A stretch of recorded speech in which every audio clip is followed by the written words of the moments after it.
Hi, welcome back. We're on week 2, discussing homicide. So, criminal law, week 2 lecture. And we're going to discuss the different types of homicide under the common law. And so, we're looking at the concepts of murder and manslaughter, malice aforethought, criminal negligence, felony murder rule, and some ideas about mitigating circumstances. We're going to touch on that a little bit, especially about manslaughter. And so to review week 1, we talked about evidence and what it needs to look like for going into criminal law prosecution. And so we know that the evidence is information tending to show that a matter occurred or is true. We talked about direct evidence. It needs no inferences. Indirect evidence or circumstantial evidence requires an inference to draw a specific fact. You're definitely going to go into that a lot more in evidence. So if you have not taken evidence yet, don't worry, you'll get to explore that a lot further. We also talked about corpus delicti, which is this idea that every crime has a body, the body of the crime. Every crime has one. It usually only comes up in homicide. And so when we're talking about the body of the crime, we're not talking about a physical body of a human being having to be found in order to prove some form of homicide. It is basically the elements of the crime that must be met in order to bring charges. Because what we're trying to avoid is people bringing false charges in order to manipulate the system, control their enemies. That was happening a lot in England, and so in American jurisprudence, they created these safeguards to try to guard against that. So most of the time, corpus delicti is not an issue. Like I said, it usually comes up in homicide, and so if you see it coming up, that means you got to make sure that you can prove two things: death and criminal agency, right? Meaning that the person died, but that it was a result of someone's actions and not natural causes or an accident. Because an accident is not necessarily criminal agency. That's why we have tort law. Sometimes an accident can be a part of criminal agency. So that's one of the things we're going to talk about today when we talk about criminal negligence. And what I want you to remember is do not take it for granted. Most of the time it's not an issue. But because I'm teaching the concept, I'm going to test it a little bit, at least on the midterm. When it comes to the bar exam, not heavily tested idea, but definitely something we want you to understand. You must always prove all elements of a crime. We talked about theories of punishment and justice, and we know there's these two major kinds. There are other kinds as well, and sometimes there's like subcategories really of retributivism and utilitarianism. For our purposes, we're going to focus on these two major ones. So retributivism, eye for an eye, you did something wrong, so you owe society and you're morally culpable. Okay, and so they want proportional punishment to pay your debt to society because of your wrongdoing. That is the overarching theme. And so when you're tested on that, that's what you're looking for. How do I make that argument based on the facts? And utilitarianism wants the greatest good for the greatest amount of people. Sentencing principles include general deterrence, specific deterrence, and rehabilitation. And when we're looking at victims in criminal law, society as a whole is the victim, not just the individuals who may have been harmed through the criminal acts. And when you see in a civil offense, it's only the individual harmed, which is why the individual has to bring a case. Criminal law, it is the state or the county or the federal government, some form of government brings the action because it's protecting society as a whole. And so we're going to revisit this every week. The guilty hand moved by the guilty mind under the required circumstances that sometimes cause a bad result in the absence of a justification or excuse. That is kind of criminal law in a nutshell. And so when we're going through the course, I want you always thinking about that concept. Where is the guilty hand? Where is the guilty mind? Are there required circumstances? Does the specific crime require a bad result or a specific result? And is there justification or excuse? As we go through the course, we're going to hit every single one of these things. And so that's always what you want to be thinking about. And you have an idea of what these things are, but we need to learn it in the context of criminal law, model penal code, and some of the statutory laws we're going to cover. So you had the reading for meaning exercise. When we're doing these reading for meaning exercises, it is a way for you to learn to put concepts and legal concepts, laws, statutes in your own words. That is very important, because if I say it, I understand it. If you say it, you understand it. So you got to be able to say it in your own words, not just read it off of a piece of paper or your notes.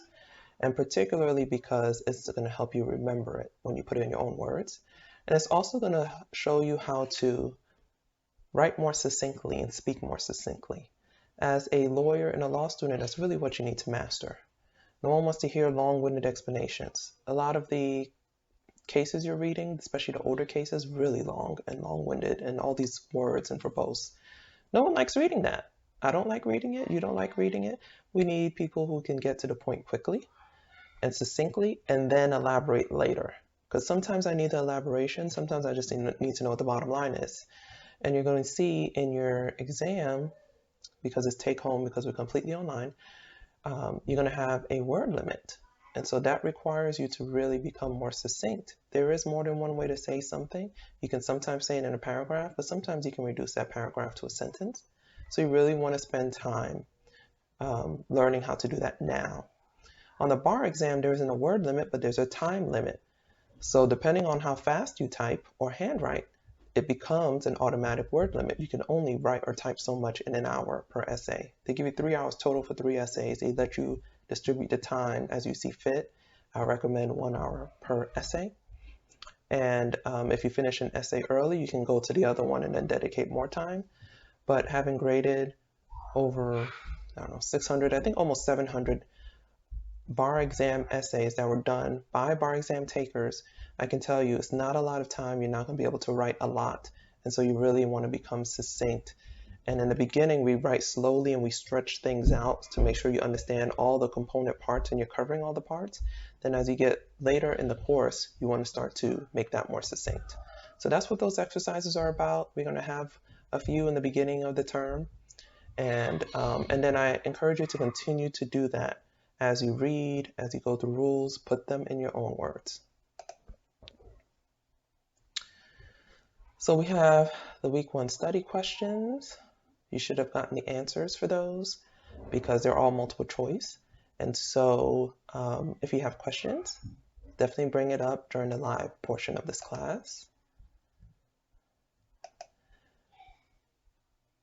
And we're going to look at some fact patterns. So this is a fact pattern I'm going to give you to consider. Jot some notes about what you think the answer is, and we're going to discuss it further during the live portion of the class.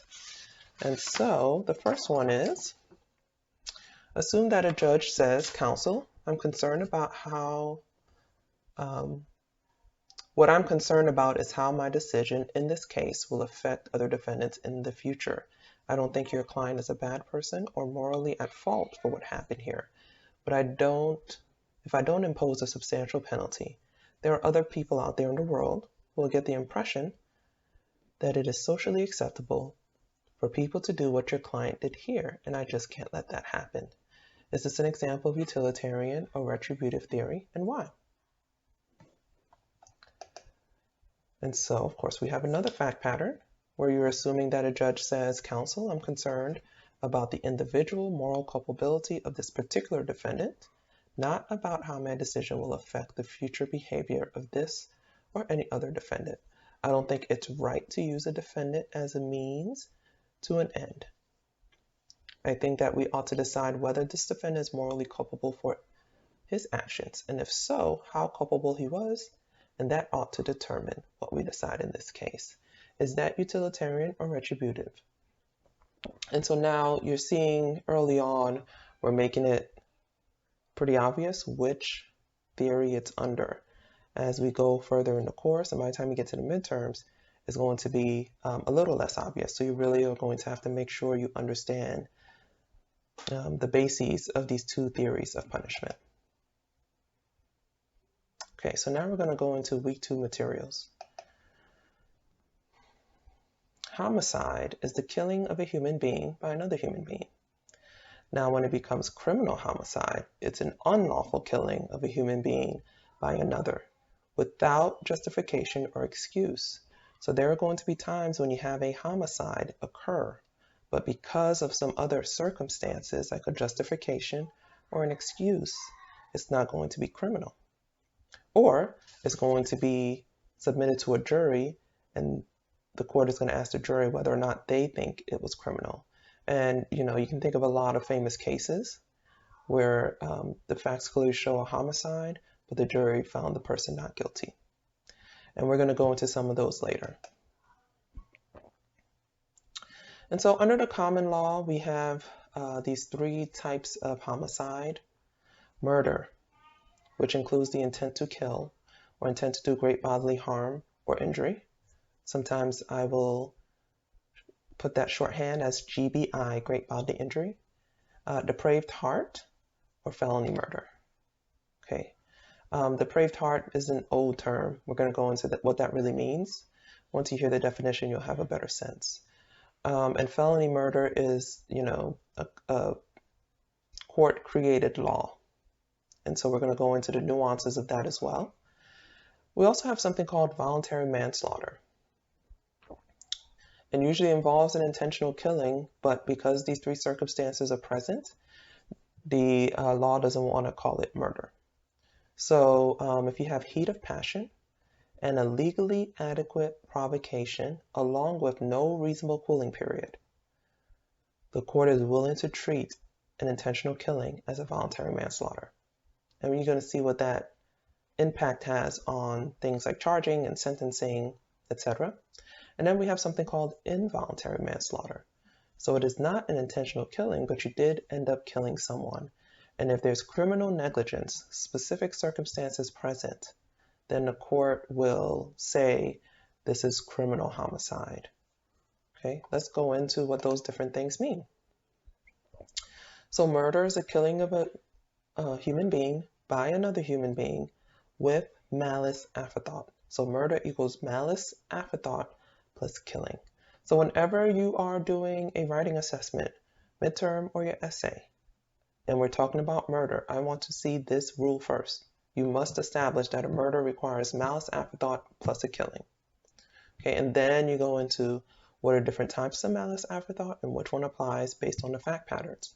And like I said, you're going to practice writing the long version first, and then you'll learn to kind of cut out all the extra stuff, because you're going to read some facts and it's going to be clear that one type of malice aforethought applies. So I don't want you spending 3 paragraphs explaining to me the other 3.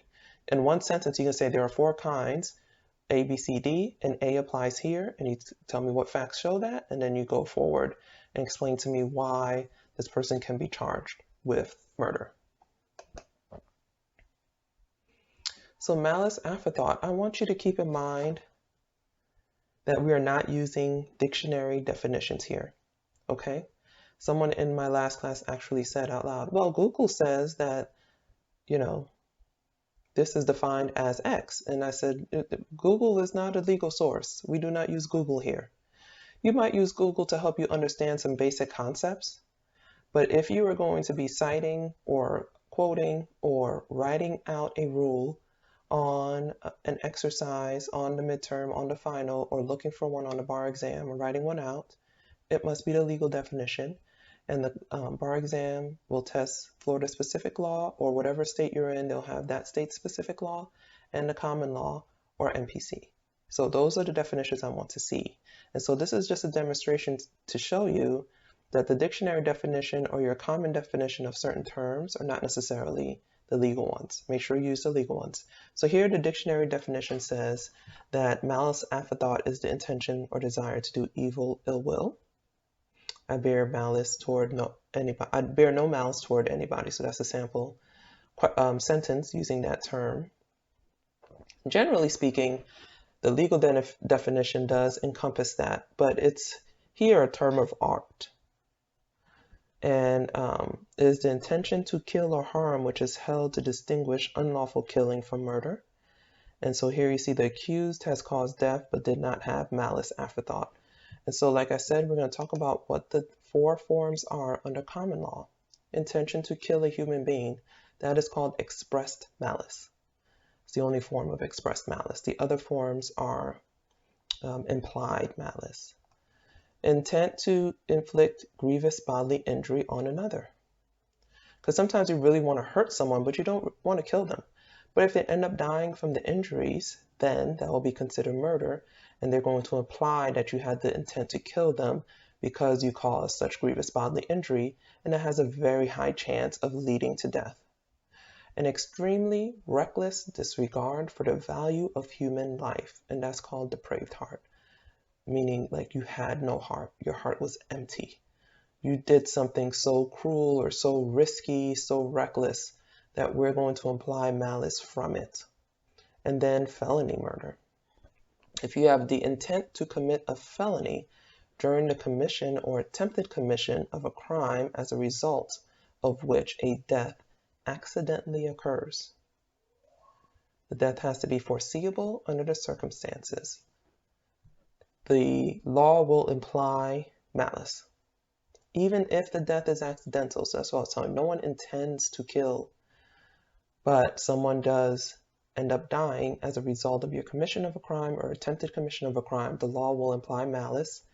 And under the common law, you want to keep in mind BARK, B-A-R-R-K.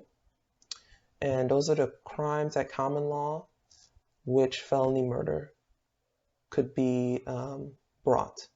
So you committed one of those crimes, the prosecutor can also charge you with felony murder if a death occurred during the commission or attempted commission. We're going to dive into these a little more. So what is the intent to kill? So an intentional killing that is unjustifiable, right? So for example, there's no self-defense involved, or the person can't prove self-defense. It's inexcusable. So you were sane at the time. So you know insanity is an excuse that could relieve you of a murder charge, or it's unmitigated. So that's when we talked about manslaughter and heat of passion. That's a form of mitigation. And mitigation means we're going to lessen the charge against you or the damages that you have to pay for your actions because of certain circumstances. And heat of passion is one of those. And so the burden of proof is beyond all reasonable doubt that the defendant intended to take another person's life. And a jury may infer intent, but it is not presumed merely because someone died. There has to be some other evidence from which the jury is inferring an intent to kill. Okay, that tends to be more straightforward. But again, when we give you facts, there's always going to be lots of gray, and we need you to tell us which facts show you that the person intended to kill. And so it has to be a reasonable inference, and that's what we need from you. When you're writing essays, answering questions, when you become a lawyer, etc. Now we have intent to cause great bodily injury, GBI, or great bodily harm. Either one is acceptable. You'll see in a lot of the text, if you use supplemental text, it's used interchangeably. And so here, the murder with intent to cause great bodily injury consists of deadly force or force that can cause great bodily injury. Okay, so we're talking about broken bones and severe damage to internal organs, right? So just punching someone in the face is probably not considered great bodily injury, but repeatedly punching someone in their ribs, in their head, kicking them in the head repeatedly, we're talking about great bodily injury. And the burden of proof, again, is that beyond all reasonable doubt, the defendant purposely or knowingly committed these acts and took someone's life. And the jury can infer intent, not presumed from the fact that the person's dead again. Okay, so let's say you just punch someone in the face because you're angry, and they end up just snapping their neck or hitting their head as they fall, and they end up dying. You can't just infer the intent to cause great bodily injury from that. There has to be some other information. For example, if you knew the person had, a tendency to pass out, or if they hit their head, it would be fatal, or had brittle bones, or you were some kind of professional bodybuilder and the person was like half your size. There has to be some other facts. And so you can see how we play around with the facts a lot to really test your knowledge. And that's what you need to get really good at as you go through your law school career and engage in this legal training.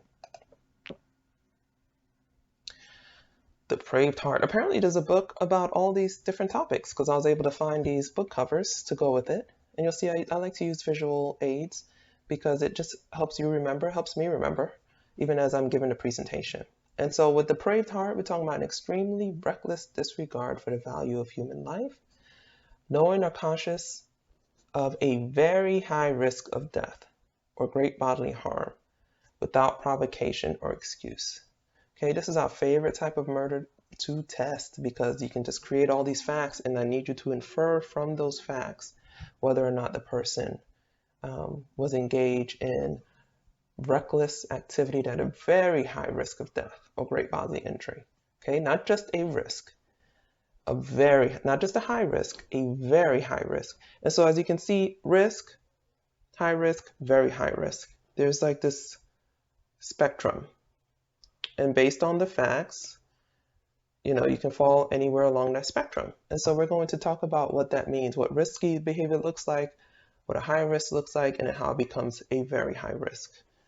And the Dressler book has great examples, goes into that in depth. We'll cover some of that here. And you just kind of have to memorize this phrase. Includes all the elements needed for depraved heart murder at common law. So knowing or conscious of a very high risk of death or great bodily harm without provocation, justification, or excuse. Okay?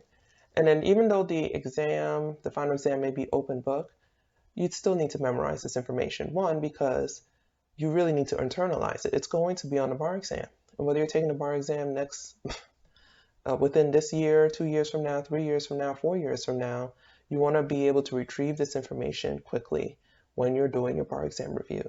And the best way to ensure that that's possible is that you memorize it now. Don't think I'm just going to memorize all this stuff later because there are 15 different Florida topics tested on the Florida bar. And I went through the topics tested on the multi-state bar examination just in criminal law. So that's a lot of different things to memorize. And you don't want to try to memorize it all in a 3-month period. You really want to make sure you reach a minimum level of competence after every core class, meaning bar tested course, but you definitely want to try to reach mastery. If you get mastery of these materials now, way easier to study for the bar exam later. It's a lot less overwhelming. And let's look at depraved heart and extreme indifference to human life. So we know reckless murder is a defendant's actions showing extreme indifference to human life in general. Reckless in general means an awareness and conscious disregard of a substantial and justifiable risk. An extreme indifference means it varies from case to case, but it requires conduct that is shocking, outrageous, or especially heinous. And I'm just giving you these different ways to think about it. So when you're looking at a set of facts and you say, well, is this really depraved heart? Is this extreme indifference? And so if we're looking at someone driving while intoxicated and end up getting into an accident, that obviously involves risk. If we see someone being upset and driving their car into a playground full of kids who are playing at recess, very high risk. Okay, so that's the kind of spectrum we're talking about. Someone having a couple of drinks and just happening to get into an accident involves some risk. Someone having to get a couple of drinks or a lot of drinks, knowing that they're drunk, getting in a car, driving during the daytime in the crowded street, high risk. Someone drunk driving into a playground full of kids during recess, very high risk of great bodily injury and death. And so that's one way to look at that spectrum.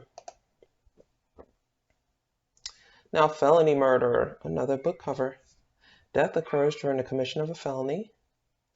And so justification for having felony murder is to deter negligent or accidental killings that occur during the course of commission of a dangerous felony. So it also wants to try to deter dangerous felonies in general, because as you can see here, this could even be an accidental death.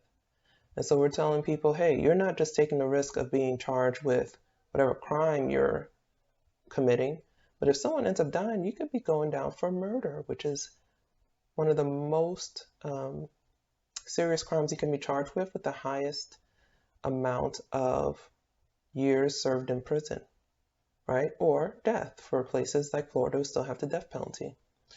And so let's look at an example of what the guilty hand versus the guilty mind looks like for a felony murder. So here, the guilty hand is an act, the natural consequences of which are dangerous to life, and so that equals a high probability that it will result in death.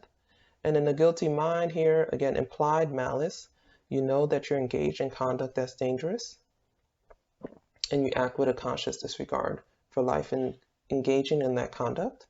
So in felony murder, you replace the commission of the felony with the guilty hand of murder, right? So instead of it just being like intent to kill, intent to cause great bodily injury, or depraved heart, it's the commission of the felony that becomes the guilty hand. And the guilty mind is your intent to commit that felony, okay, or your voluntary engaging in that particular conduct that is the basis for that particular felony. So we had BARK, B-A-R-R-K, burglary, arson, robbery, rape, or kidnapping. So we have this case here, State versus Hokanson. It was the bomb case at page 178. It's one of the cases you had to read, but not necessarily brief. So I just wanted to cover it a little bit to show you what the murder statute there looks like. So there it defined murder as criminal homicide, which is committed recklessly under circumstances manifesting extreme indifference to the value of human life. And so you know that's a depraved heart definition. And such recklessness and indifference are presumed if the actor is engaged or an attempt to commit or flight after committing or attempted to commit, and there they use robbery, rape, deviant sexual intercourse by force or threat or force, arson, burglary, kidnapping, or felonious escape. So you see there's some elements of the common law in that murder statute. We're going to handle the model penal code later, and as you can see, their definition is going to be slightly different. But I just wanted you to kind of see when we read these cases, what you're looking for is how do these different states use these laws, whether it's common law or MPC, and sometimes they adopt bits and pieces of the different models of laws, and then how they then apply it to specific facts. So here you had the bomb being involved, and obviously anything involving a bomb is going to have a very high risk of great bodily injury or death. And so the person is going to be charged with depraved heart murder if someone ends up dying as a result of them engaging with something so dangerous. And here, even though the person was only using it as a threat and wasn't necessarily meaning for the bomb to go off, it did, and it caused a death. And so here we are, murder charge. So People versus Patterson is another case that covers felony murder. And here we're reading this case to see that we're looking to the elements of the felony in the abstract, not the particular facts of the case, to determine whether that felony should count as a basis for felony murder. So some states don't list specific crimes like we saw in Hokanson or we see in the common law. They define felony murder as any felony that's inherently dangerous. And then you're like, okay, well, what does that mean? So now every time a prosecutor charges someone with felony murder, you have to see, okay, is the underlying felony something that is inherently dangerous? And so here they were grappling with it and trying to figure out whether the actual law violated involves inherently dangerous activity. And the law here was the Health and Safety Code. Someone willfully, unlawfully, and feloniously transport, import a controlled substance, to wit, cocaine. So someone transporting cocaine in and of itself inherently dangerous? Well, that's something the court has to examine. And they looked at the way the lower courts decided it, and they gave new instructions and asked them to reevaluate their decision, because it's not necessarily inherently dangerous to transport cocaine. But a lot of people can look at drug crimes in general and see how much dangerous activity is involved in drug sales, drug transportation, the drug business in general. And so depending on what the underlying felony is, when you have a state that has said inherently dangerous felony, the courts are just going to have to figure it out before they can give it to the jury to decide whether or not this person should be held liable for murder.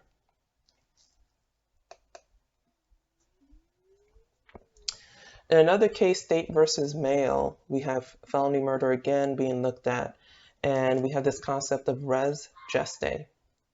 That means one continuous transaction. We're trying to figure out, when does the felony begin and end?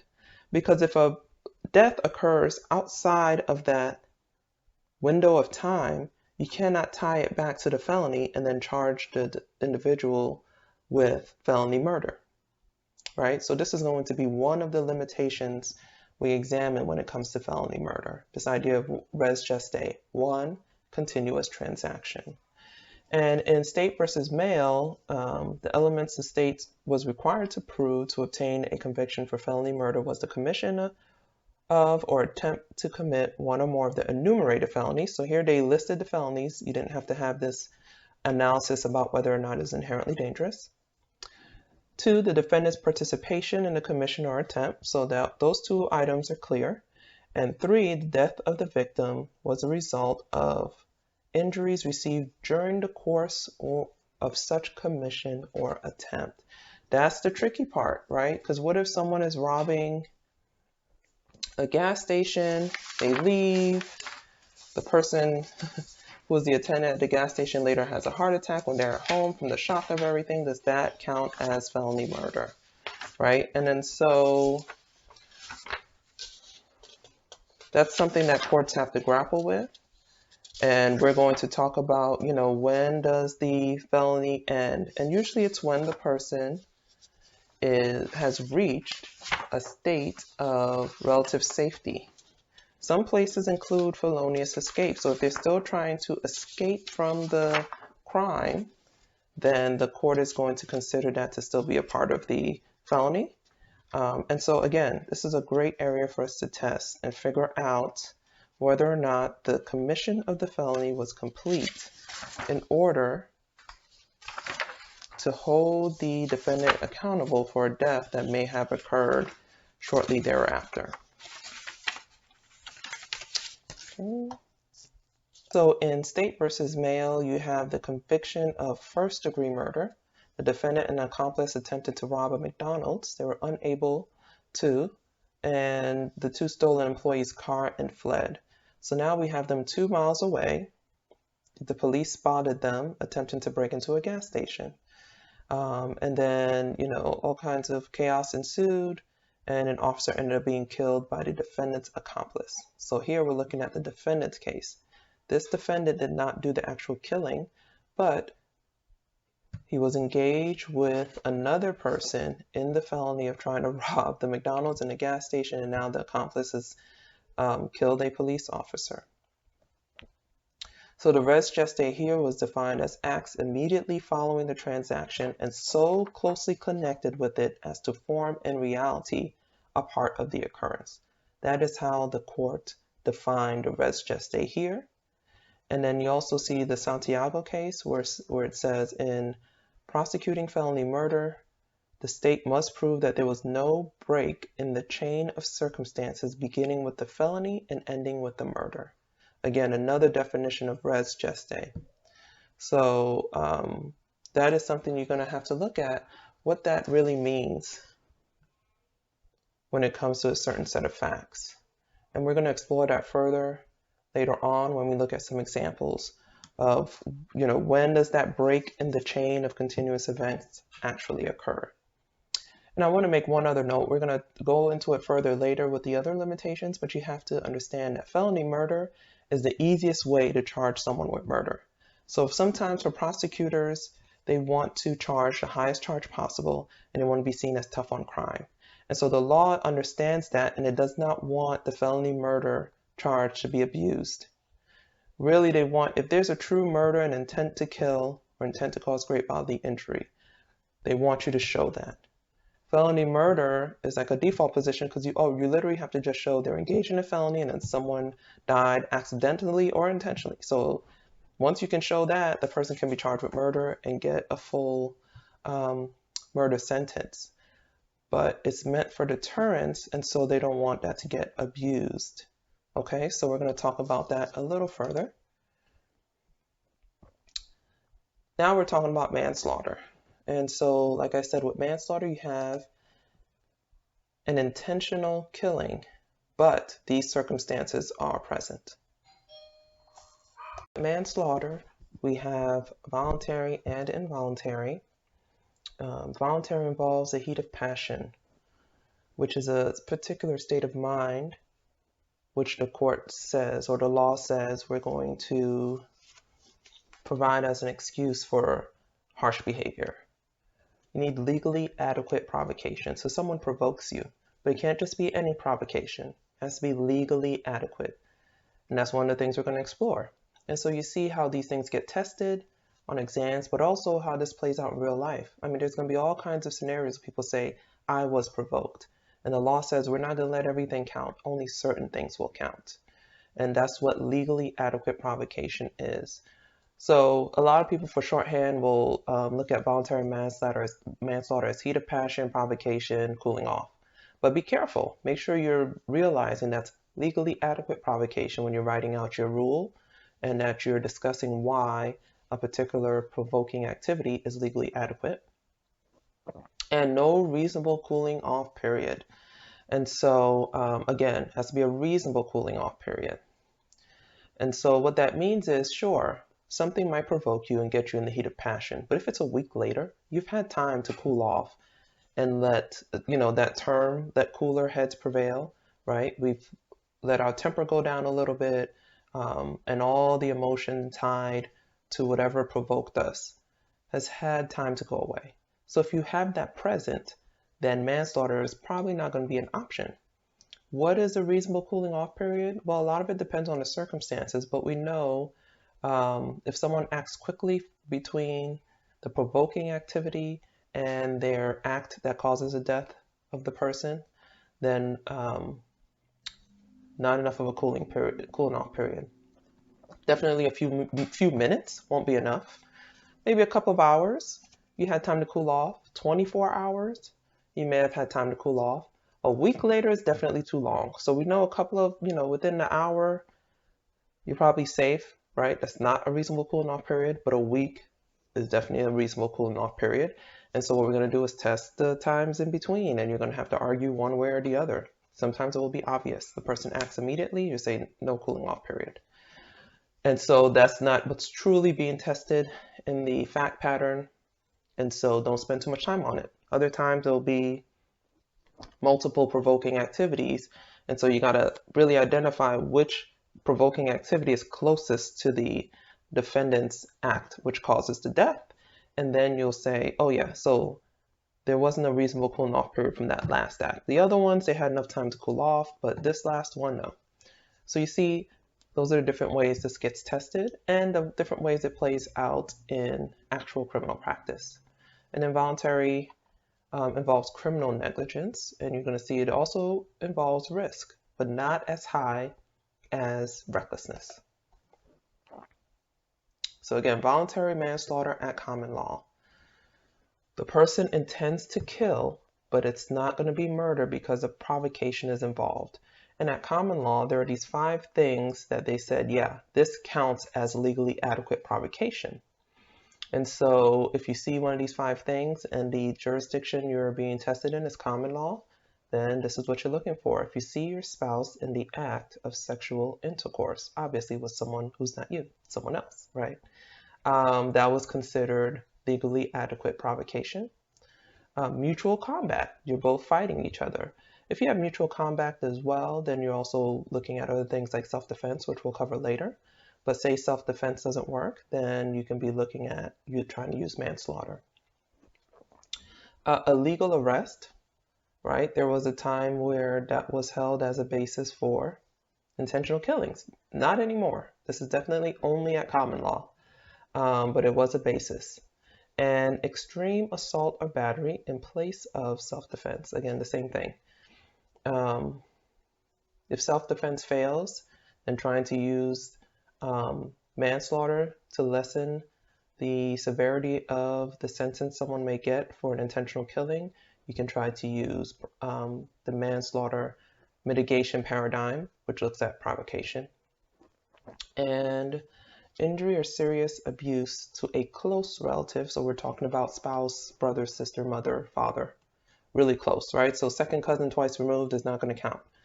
And so if you see one of these 5 things at common law, then you know manslaughter argument is what you're going to make. And then you also have to see that they committed the act while in the heat of passion, right? Which is an excited mental state. Like, you know, when you're so mad that steam is coming out of your ears in the cartoons, that's heat of passion. You're seeing red, all those terms where you're like, you cannot think straight. You are so enraged or angry or emotional in that moment. So we're trying to excuse that moment because we all understand being in that moment, we're not thinking straight.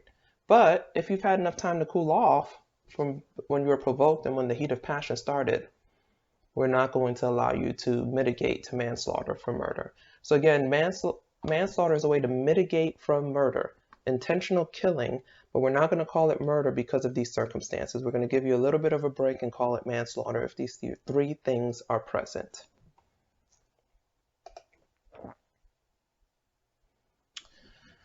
Okay, so again, an emotional state constituting heat of passion plus sufficient provocation.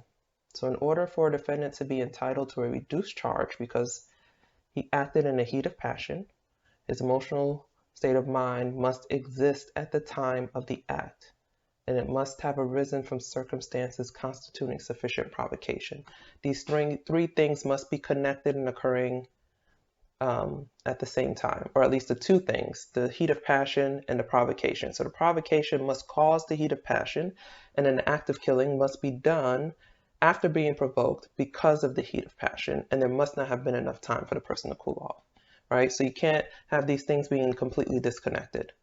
They have to be occurring together. Involuntary manslaughter, again, I said there was risk, but instead of a very high degree of risk, this one only involves a high degree of risk of death or great bodily injury, of which a defendant was aware or should have been aware. You're going to probably remember that from torts, aware or should have been aware. And then the should have been aware is because you're a reasonable person. You know, you're an adult and you understand how the world works, and that's why you should be aware of what's the risks and the consequences of your behavior. And the defendant's conduct was a substantial departure from a reasonable person. So we're using the reasonable person standard for involuntary manslaughter. Again, this is what I'm talking about with driving while you're drunk. If maybe because you're drunk, you're not aware that your behavior in that moment has a high risk of death or great bodily injury, right? That's kind of part of what being intoxicated is about. You lose kind of your sense of reason, but you should have been aware, particularly when you started to drink. You were aware that getting drunk and driving had very high risk of death. And so some jurisdictions use involuntary manslaughter to charge individuals who cause death through driving while intoxicated or other scenarios similar to that. Now in modern statutes, they have lots of vehicular manslaughter statutes specifically against drunk driving, and I think that's one of the courses Cooley offers is a drunk driving course. And so those are the kinds of things you're looking for. There's a corollary to involuntary manslaughter. It's called misdemeanor manslaughter. And so if you are engaged in a crime that led to the death, but doesn't rise to a level of a felony, okay, then you could be looking at something like misdemeanor manslaughter as opposed to felony murder. So this is the counterpart to felony murder. So it's misdemeanor, and it's called manslaughter if it leads to a death. Because when you're engaged in a misdemeanor, it's seen as a less risky behavior, and generally you get a less harsh sentence, and so they're not going to charge you with murder under those circumstances. And so in Patterson versus New York, I put the link in the module, so you'll be able to listen to the first 10 minutes. And you're going to hear them discussing this idea of felony murder and how murder should work and what are the bases, what needs to be proven, and how should we really deal with all of this. And so this is, the kind of high-level thinking that our higher courts, this is the Supreme Court of the United States, the Supreme Courts of the various states, appellate courts have to deal with. Trial courts and the lawyers tend to be dealing more with prosecutors and criminal defense attorneys are dealing with the nitty-gritty of the facts involved in that case and the law as it stands. When you get into the appellate courts, now we're arguing about, okay, the facts are established, let's argue about what the law really means or what it should mean. And part of this discussion here, you're going to see about what it should mean and how there's not always a clear-cut answer. A lot of students want, what is the right answer? We'd love to tell you what the right answer is, but there's not always just one right answer. It's a matter of making the right arguments to advance whatever you're advocating for. If you're a criminal defense attorney, you're advocating for lesser charges, you're advocating for better jury instructions, or dismissal of the case altogether.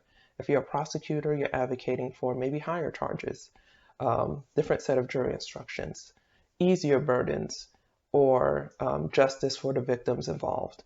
And so really that's what you learn how to do as a lawyer. If there was always a right or wrong answer, we wouldn't need so many lawyers. We need people advocating for particular positions, and this is a very good example, particularly the first 10 minutes of that oral argument of how people are arguing about these different issues surrounding murder and manslaughter.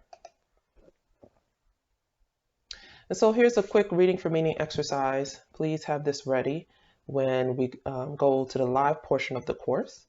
I'm going to call on some students to give me their versions of how they translate this sentence. So in McLaughlin, the district attorney entered a nolle prosequi, and it's usually shortened to nolle pros. And it's a way to make an indictment go away. The court defined a nolle pros as a voluntary withdrawal by the prosecuting attorney of present proceedings on a particular bill. And so that's a very good example of legalese. I want you to put that in your own words. And again, you practice doing that and your readings get easier because you read a whole lot of sentences in legalese and you get lost. But if you get in the practice of every now and then pulling back from the material and say, okay, let me put this in my own words, what's going on? You will absorb the information, you will keep it, and you will be able to retrieve it later when you really need it on that bar exam, on the midterm, on the final. So again, make sure you write that out in your own words, and I will call on students to give me their version of this reading for meaning exercise. Here's a hypothetical I want you to look at.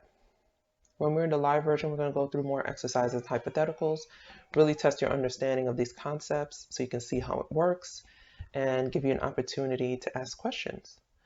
So, on November 22nd, 1984, Christopher Doyle King, who's the defendant, argued with Dwight Lee Reeves at a nightclub. Later that night, King goes to the parking lot to search for Doyle. He recognizes the car that Doyle arrived in at the club with the ignition off and appearing empty, and shot at it with the intent to shoot out the window and tires as a scare tactic. Reeves was actually in the car in the passenger seat. One of the bullets struck Reeves in the head and he died. Defendant was convicted of murder and he appealed. What result? Okay, so he's convicted of murder, so you have to kind of see what they charged him with and what the basis of murder was. And if he appeals, what do you think the appellate court should do? Should they uphold that murder conviction? Okay, so is this purposefully a lot of kind of gaps there, but these facts should sound familiar, right? They're from a particular case and I've changed a couple of facts to see how you analyze it, particularly based on how the case was decided by the court. So have your answer to this hypothetical ready. It's something we will go over in class during the live portion. And that's the end of the lecture portion for Criminal Law Week 2, Common Law, Homicide, and Manslaughter, Murder, and Mitigating Circumstances.